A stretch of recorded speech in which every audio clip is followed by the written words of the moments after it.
Cholera remains a significant public health threat in the country. Nigeria is said to be prone to a variety of factors leading to recurring cholera outbreaks, and the progression of the figures are frightening.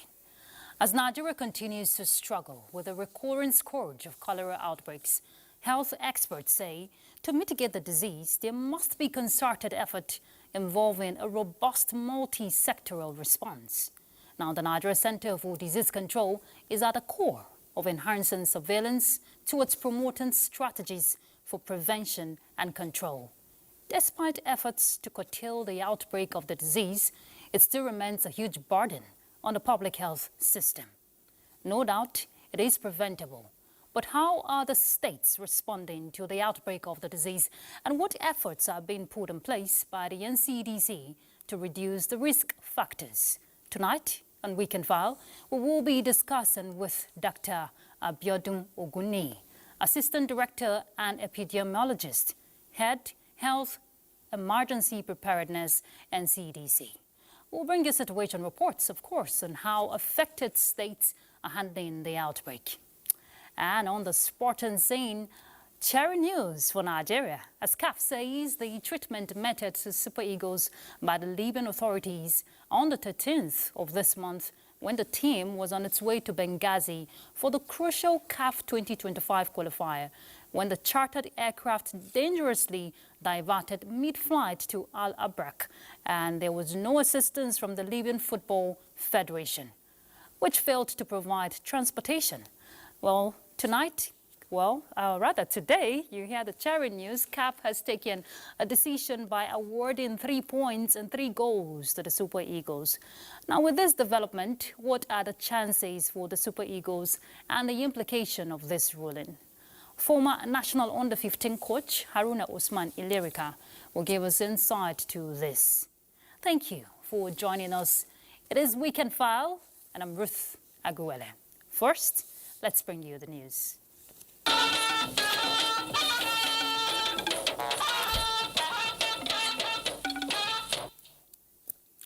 We'll begin on a sporting note and a cheering one, following CAF's final decision to award 3 points to Nigeria after the ill-treatment method on the Super Eagles in Libya.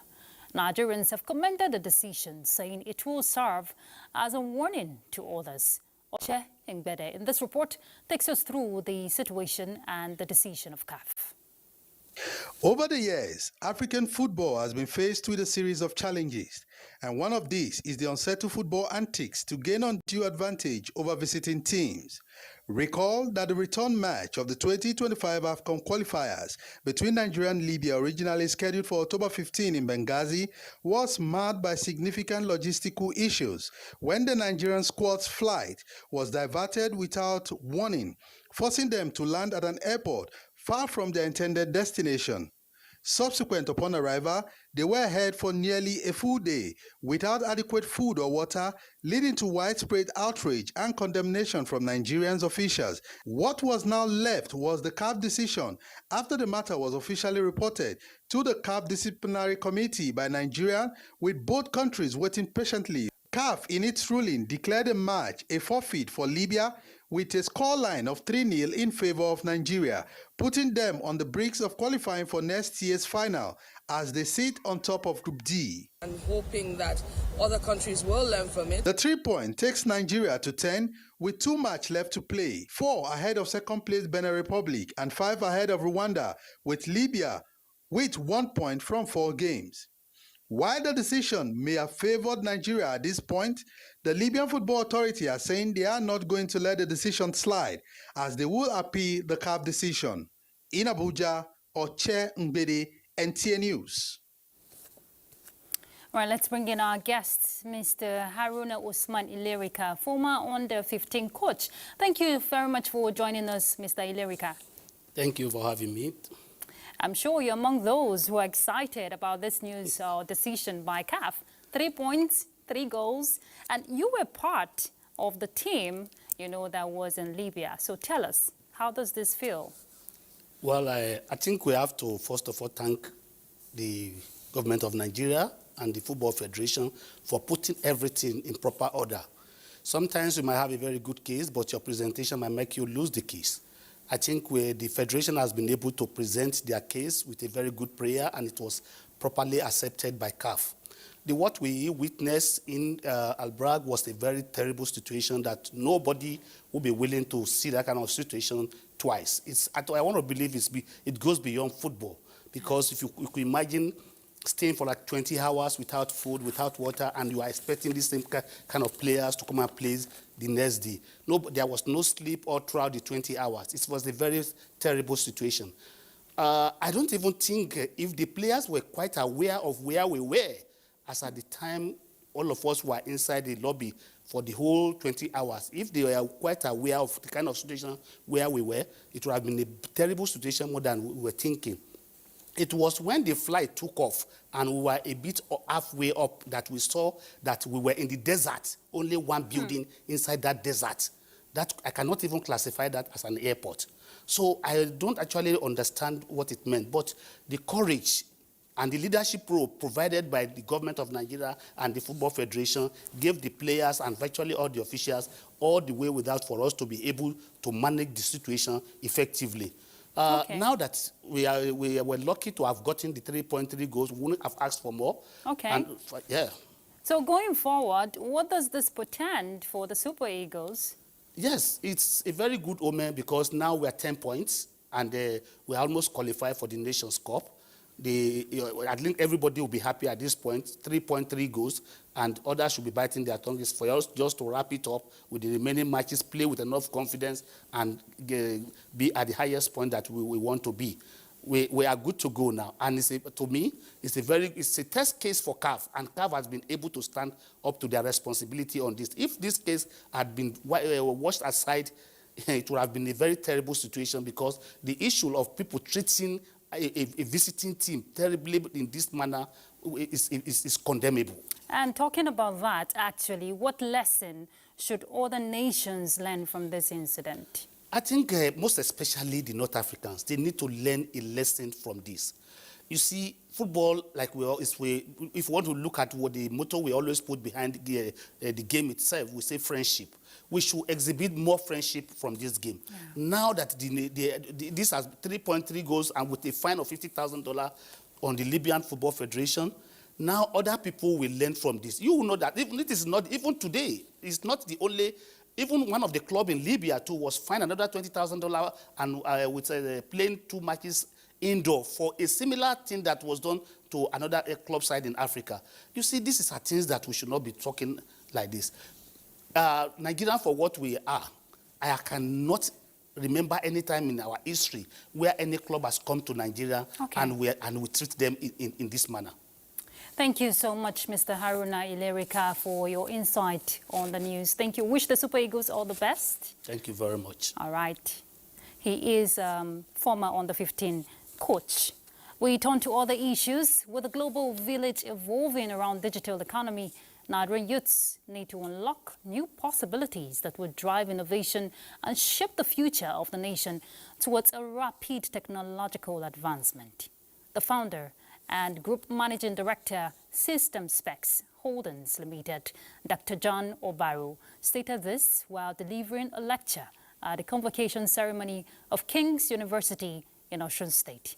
Kayode Oladosun reports that Dr. Obaro was given an honorary doctorate degree by science by the university.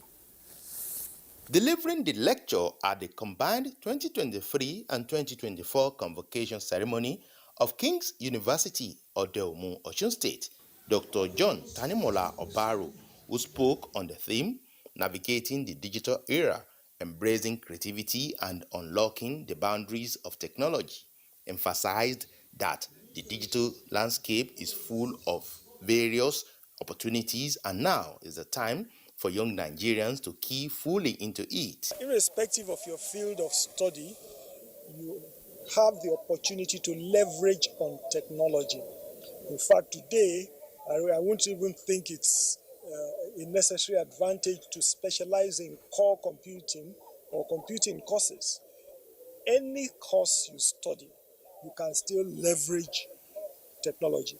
The Chancellor of the King's University, Pastor Matthew Ashimolowo, believes the knowledge impacted on the students will make them all excel, urging them to make tech their companion. I believe if they can tap into creativity, they will not need to worry about whether there is employment or not. With a lot of work and with creative mind, they also can become like Obaro. The combined convocation witnessed students graduating with bachelor's degrees in various disciplines, out of which 10 students bagged first-class honors. Praying and trusting God really is the key to coming out with a first class. We expect that we will hear of them, that there will be a resounding, that they will going to be outstanding in every area that they find themselves. Based on its entrepreneurial innovation and development, the university honored Dr. John Tanimola Obaro with doctorate degree of science. From Adewunmi, Kayode Oladoshu, NTA News. The Senate Committee on Banking, Insurance and Other Financial Institutions says it is committed to putting in place a robust legislative framework that will guard against financial distress, which invariably could affect banks and their depositors. This was the stance of the committee at the 2024 Stakeholders Retreat of the Nigeria Deposit Insurance Corporation held in Lagos. Larry Belay reports. Creating a legislative framework that will guide the nation's banking sector and indeed protect depositors, and also equipped to handle shocks caused by economic downturn globally, informed the need for the retreat.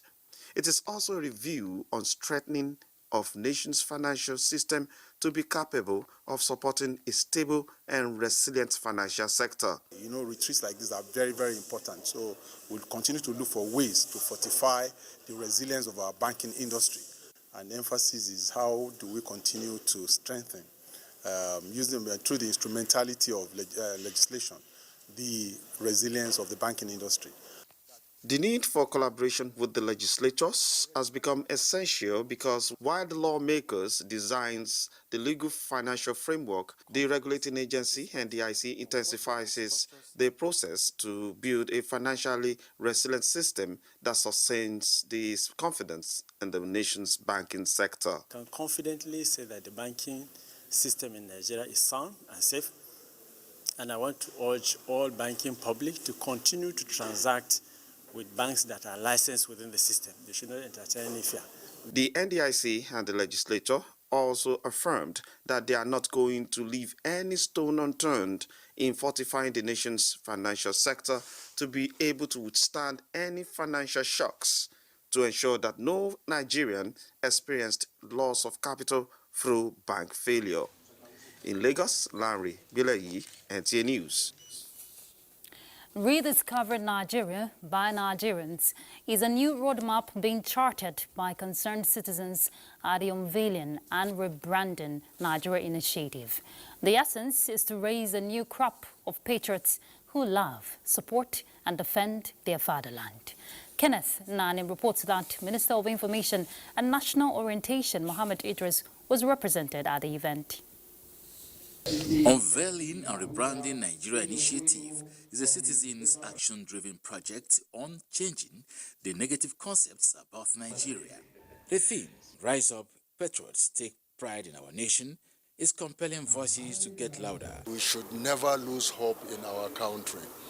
And the driving factor and force behind progress and development in countries globally is patriotism, love for country. Minister of Information and National Orientation Mohammed Idris, represented by the Director General National Orientation Agency, explains effort by the ministry to rebrand the minds of citizens by imputing local content in children's programs that identifies Nigeria as a people. We are not saying ban foreign cartoon. You need to provide your own content and then gradually, replace the foreign content with your own content. And actually tell our stories. We don't need people to come tell our stories from us. NTA News. The Northern Senators Forum has expressed concern over the power outages in many states across the northern region, appealing for federal government's intervention. In a statement, Chairman of the Forum, Senator Abdulaziz Musa Yaradua, says the outage resulting from vandalism and national grid disturbances has slowed economic activities, affected healthcare delivery, and imposed expensive fuel costs on citizens, as small businesses are struggling to operate and their livelihoods impacted. The forum wants government to prioritize repairs on the Shiroro-Kaduna transmission lines, enhance security to prevent vandalism, and support renewable energy as sustainable power options. The statement acknowledges the progress already made in power distribution under the current administration and appreciates efforts to improve the sector. In other news, President Bola Tinubu is congratulating Shirley Boakye, Ghana's Minister of Foreign Affairs and Regional Integration, on her election as the incoming Secretary General of the Commonwealth. On Friday, leaders of the 56 Commonwealth nations meeting in Apia, Samoa, elected Boakye as the 7th Secretary General. Boakye, who is expected to assume office on April 1st, 2025, is the second African to be elected after Chief Emeka Anyaoku of Nigeria, who served in that position from July 1st, 1990 to March 31st, 2000. In a statement, the presidential advisor on information and strategy, Bayo Onanuga, says President Bola Tinubu expressed belief that Boakye's experience makes her a perfect fit for the job and looks forward to working with her to advance Commonwealth vision of fostering peace, equity, and prosperity. He thanked the outgoing Commonwealth Secretary General, Baroness Patricia Scotland, for her years of leadership and wishes her the best in her future endeavors. We'll take a break now. When we come back, we'll begin our conversation on strategies towards curtailing cholera outbreaks across states. Stay tuned. Thank you for being there. Now, what strategies are in place towards combating the cholera outbreak that keeps rearing its head, especially as the rains intensify? There is a surge in the number of cholera cases across the country. Now, to counter the spread of the disease, public health experts are intensifying sensitization on both personal and environmental hygiene, especially hand washing, as well as access to potable water, which they say should not be compromised. Olusheye Adiagbo in this report takes a look at national efforts by relevant health authorities to tame the disease. Nigeria continues to contend with cholera outbreaks, with cases spreading across 35 states and the FCT. The Nigerian Center for Disease Control and Prevention, NCDC, Cholera Epidemiological Summary, update as of October 13, 2024, puts the total number of cases at 14,237 and 378 fatalities recorded this year. Worrisome statistics there. The Federal Executive Council in June 2024 constituted a cabinet committee on the control of the cholera outbreak in Nigeria, with the coordinating Minister of Health and Social Welfare, Professor Ali Pate, as the chairman, and membership cutting across relevant ministries. To think together as to what do we do immediately to help numb this outbreak so that it doesn't get out of hand, and also begin to lay the foundation for preventing such occurrences of infectious disease outbreaks. The number of suspected cholera cases and deaths in 2004 has more than doubled when compared to this time last year. And that is where we are extremely worried. These numbers reflect the severity of the outbreak and reinforce the need for continuous vigilance and action. The issue of open defecation in our community is also a challenge. It's one of the causative agents of this waterborne disease, cholera. And we are campaigning that state governors, local government chieftains will also take this advocacy. Health experts in national response to cholera control wants governments at the sub-national levels and sanitary authorities to intensify awareness and other measures. In Abuja, Olusheye Adiagbo, NTA. Lagos, we hear, is among states battling with the outbreak of the cholera. Though it didn't linger for long, but it's still there. In this report, John Adams tells us how the state responded to the situation, as well as what the state government is doing to address the challenge of potable water. Few months ago, Lagos State was faced with an outbreak of cholera which claimed some lives. This caused apprehension among residents, but with swift action from the state government, the numbers dropped to zero. You must be aware to support government by ensuring your own safety. Consume only safe water that is boiled, bottled, or sachet. Even with the success story, some people are still vulnerable. John Obasi is a resident of Maridon Orile, one of the settlements being affected by perennial flooding in Lagos. Among multiple challenges faced by him and members of the community are waterborne diseases like cholera. Because of the waste and other things that people throw inside. So when the water comes, it brings those things out and people put their leg. And before you know it, they start vomiting, start stooling and other things. Apart from commending the government for proactive measures towards curbing the spread of the disease, experts are calling for urgent attention while advocating proper water sanitation and personal hygiene, as prevention, they say, is better than cure. In Lagos, John Adams, NTA News.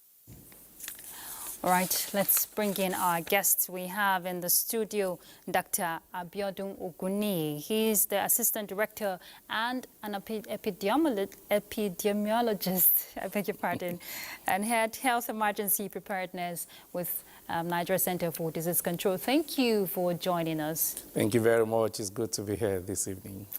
I want to believe it's not been easy for the NCDC, tackling this consistent outbreak of cholera. But you would tell us how is the agency dealing with the burden so far across the country? Thank you very much, Ruth, for the question. So for perspective with respect to the current burden of the disease, we have reported, since the last report that was provided, we've had now about 566 persons lost to this outbreak. Then the number of cases reported is also close to 15,000 cases. And I could recall with some nostalgia when this response started around June 13. We gave out some of these advisories to let the country across the state and individual understand the fact that we had just started then because we knew that the rains were not really here as at that period. And as rightly predicted by NIMET and NISA, that's Nigeria Hydrological Services Agencies, made us realize that we are going to have an unusual increase in the amount of rainfall this year. We have all been witnesses to this. The implication of this is with the rise in water levels, there is possible reasons to have more runoffs on the sewage system, which gets to contaminate our water sources. Thereby, the water that is contaminated gets to contaminate the food used for such, for cooking, using such water that is contaminated. And this challenge continues in that regard. So as we speak, the burden of the disease has actually doubled what we had last year, both in number of cases and the number of those who have died, that we have lost to this disease. What does this imply?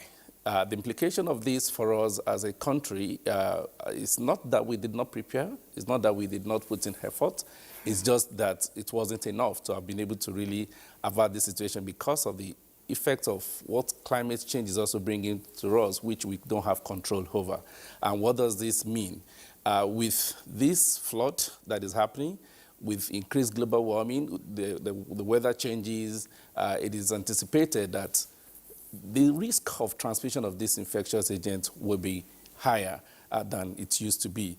And so what is expected of us is the strategies to be able to put in place Unfortunately, this is a disease that affects the very vulnerable groups. The children, especially less than 15 years of age, are the worst affected. Yeah. And we have also seen, I can see from the report earlier presented, that it's not just, it is no longer 35 out of 36 states. Now, all the states in Nigeria, including Enugu State, are contending with it. Are now contending with the disease. You know, it's quite, it's a burden for most states, especially when they don't have the capacity for surveillance and effective response to this disease, which is the task responsible, which is the task rather for the NCDC. How is the NCDC upscaling that surveillance mechanism, you know, to help states respond effectively? Thank you so much. So this speaks to the global strategy that was put together by the Global Task Force for Cholera Control, which the country adopted and aligned our response strategy to this response. The Global Task Force on Cholera Control has a focus, which is to eliminate cholera in 20 countries at least by year 2030, and to reduce mortality due to cholera by 90% by year 2030. And so in our efforts, there are three-pronged approach in getting this done as adopted globally, which we have also adopted. And the first speaks about targeted prevention. As we all know, we say prevention is not only better, it's also cheaper than cure. So there are interventions that are expected to be done. We call it priority area for multi-sectoral interventions. Okay. This, which we initially called the hotspot. So there are LGAs. If you look at the statistics being reeled out, you find that 10 out of our 36 states contribute about 85% of the burden of this disease. And of all our 774 local government areas, I think about 15 of them are responsible for close to 60% of the cases. So what does this speak to us? We are moving on to be able to really redefine and review our priority areas for multi-sectoral intervention that we call the hotspot for these diseases. This will help us to have targeted prevention intervention with areas of improved water supply, sanitation, and hygiene, and improve the advocacy, community engagement, and all that we need to do to be able to prevent this disease from happening in those areas. The whole idea is that if you're able to invest in those areas, maximize your interventions, you're able to really cut down drastically the burden of this disease in this regard. That's about prevention. The second speaks to the strategy around early detection and prompt response. By early detection, what does this speak to? By early detection, we are looking at the surveillance system, like you rightly said, that could really help us to promptly detect these cases as they occur in the community. So we're building the capacity of our disease surveillance and notification officers around the country. We've been doing these over the years anyway. And before I go into that, before every outbreak and at the end of every outbreak, there are reviews that are done, risk assessment that are done. And for this particular season, we have already kind of done assessments that will help us understand where the burdens are. We have a seasonal calendar that gives us the picture. So we already know that this may be happening in this period, just that we may not be able to get Which brings us to the aspect of preparedness. Earlier you said it's not like the agency wasn't prepared, but we get to see situations like this, you know, happen, especially when there's an outbreak. That's when we get to see that response. I'll help you ponder on that thought, because I want you to ponder on that thought rather. I won't help you. Let's go on a break. We'll be back so you respond to that. Stay tuned. Thank you for staying with us. Dr. Oguni, just before you respond to what I'm going to ask you, let's check out the numbers, you know, with Enugu State. We're hearing 10 deaths recorded in the state due to the cholera outbreak, and the state government has called for emergency response by health practitioners. Well, all the sister health agencies are collaborating with the Ministry of Health in their efforts to de-escalate the spread. Following NCDC guidelines, Chiagonu Aro reports. In line with the Nigeria Center for Disease Control guidelines, personal hygiene and environmental handling have been harped on, such as a regular proper hand washing, use of clean water, safe food environment, among others. So make sure that we observe strict preventive measures that will not allow us to put into our mouth contaminated things. For instance, how do we wash our hands before we touch food items, that anything that's going into our mouth, we have to apply adequate hand washing, so that from work, from farm, from anywhere, you wash your hand very well with soap and water. Taking a One Health approach in Imo State, where we are involving other ministries, such as the Ministry of Environment and Sanitation, the Ministry of Water Resources, Ministry of Education, Ministry of Information, and also the Ministry of Agriculture in the One Health approach. With the control measures put in place by individuals and the health sector, the spread of cholera will be contained. In Enugu, Chiegono Aro, NTA News. All right, let's continue the discuss, Dr. Adewunmi. If I caught you correctly, earlier you said the agency has a time frame and knows when this outbreak, which is seasonal, right? Very you correct. stated that. So I was going to ask you about the preparedness. Why do we have to wait until there's an outbreak before we see response happen? Is it that the capacity is a challenge? You tell us. Thank you very much. So this is a question that begs for answer, absolutely, because this is what we have also been advocating for, that collectively we need not wait for that knee-jerk reaction when outbreaks occur. We have the good opportunity before the outbreaks to put the measures in place. And for us at the NCDC, what are the things we prioritize? We ensure that before the outbreak occurs, we preposition, that's like stockpiling, necessary consumables for treatment, for diagnosis with the rapid diagnostic test kit in all our states, and this can be verified. Now, we have this deployed to them, and the whole idea is to ensure that we can promptly detect the cases when they occur. We have a digital application for surveillance tools that we deploy that we call SUMMERS, which is helping us to detect the cases and report them as real-time as possible. So with this put in place, we expect that when the cases report, we detect, we have laboratory capacity in the state, but for states that have lesser capacity, they have the opportunity of transporting their sample to the NCDC laboratories where they can be easily detected. Now, if with these structures in place, it's expected that we shouldn't be caught unawares when this happens. We've trained the capacity, we'll build the capacity of our healthcare workers, the surveillance officers. We have risk communication and community engagement approach, which is evidence-based. We're using data through our regular surveys, polling, to get data that will help us provide more specific and targeted interventions that is tailored to the community needs, using the all-of-society approach, a bottom-up approach, wherein the community members have a greater contribution in determining how we respond to the outbreak. So all of these things happen. But unfortunately, there are not adequate attention, especially when you give out advisories to states or to the other relevant stakeholders, to the general public. And we also found out that most of the times, as soon as the outbreak season is over, everybody just goes to the rest mode, as if we are now out of the hood. So one of the call to actions we are making is that please, even, including our colleagues in the media, please let's not stop the conversation when the outbreak season is over. It is meant to be around the year, not only for cholera, for all of the disease conditions that we are prioritizing. Yeah, because personal and environmental sanitation, of course, it's very crucial.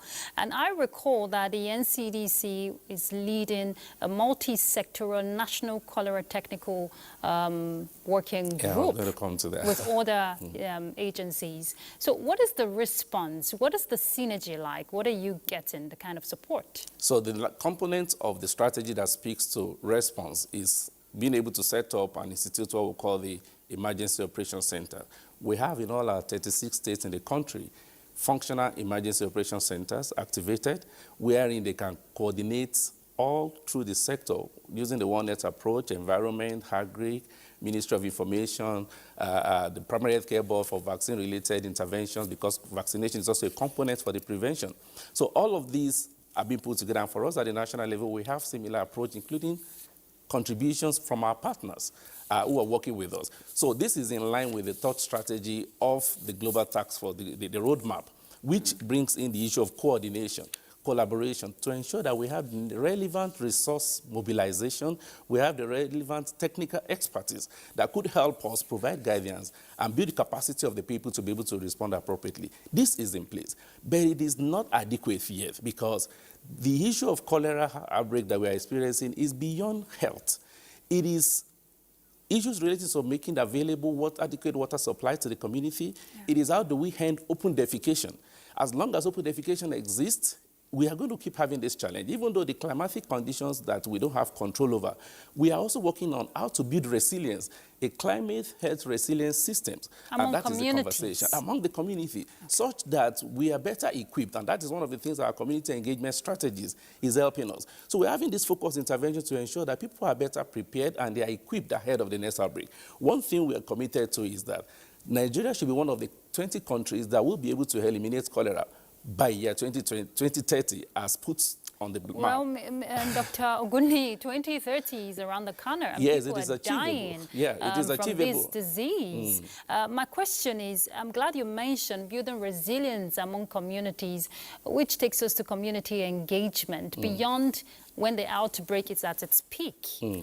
Is the agency engaging communities at the grassroots, teaching them, sensitizing them rather on the needful? And that was what I mentioned earlier on about our health promotion officers. We have across the 36 states and 774 local governments. But are they reaching out is the question. They are, and that is, we have evidences, and that is where we are getting the data that is informing development of messages that are context-specific to the needs of the people in that community. But we are saying that beyond the messages, beyond the awareness, if you ask me not to defecate openly and there are no toilets made available, if you ask me to drink clean water and the only available water around me is the stream water that is flowing, and that is where we are saying the other component that could help make these efforts get the expected result is to address those developmental challenges, is to address those issues relating to provision of adequate water for the people, especially in those high-burden or hotspot areas where these cholera cases are high, and we know them. It is to ensure that we can make more toilets available for the people, such that we discourage the open defecation habit. As long as we are able to work on the people to be able to adopt better hygiene, as basic as hand washing with soap and water as expected, especially when they use the toilet. These are basic things that people possibly feel it doesn't matter. But if we can really address them, we are very confident, because one thing is this: cholera is being transmitted from the feces that is contaminated our food and water sources. And human being is the only known living host of this organism. So if we can deal with it in human host and we don't get it shared into the environment, you don't get it transmitted to other people, we are very confident that with the collective effort of everybody, we can stop the transmission of this agent, this organism that is causing it, and we can head cholera. Especially, Dr. Adewunmi, when there is funding to meet these targeted requirements that you're saying. You're not mentioning them directly, but of course we know they're there. Every state or community has its own peculiar challenge, but it still ties around this environmental challenge of the open defecation and poor sanitation we get to see.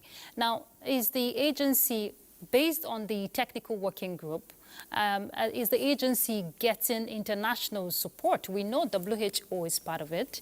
What kind of support is the agency getting? And what is the body language of other sectors you're working with towards addressing this? Yeah, so like I said, the Global Task Force on Cholera Control, also after the 2018 that they set up, they launched the roadmap.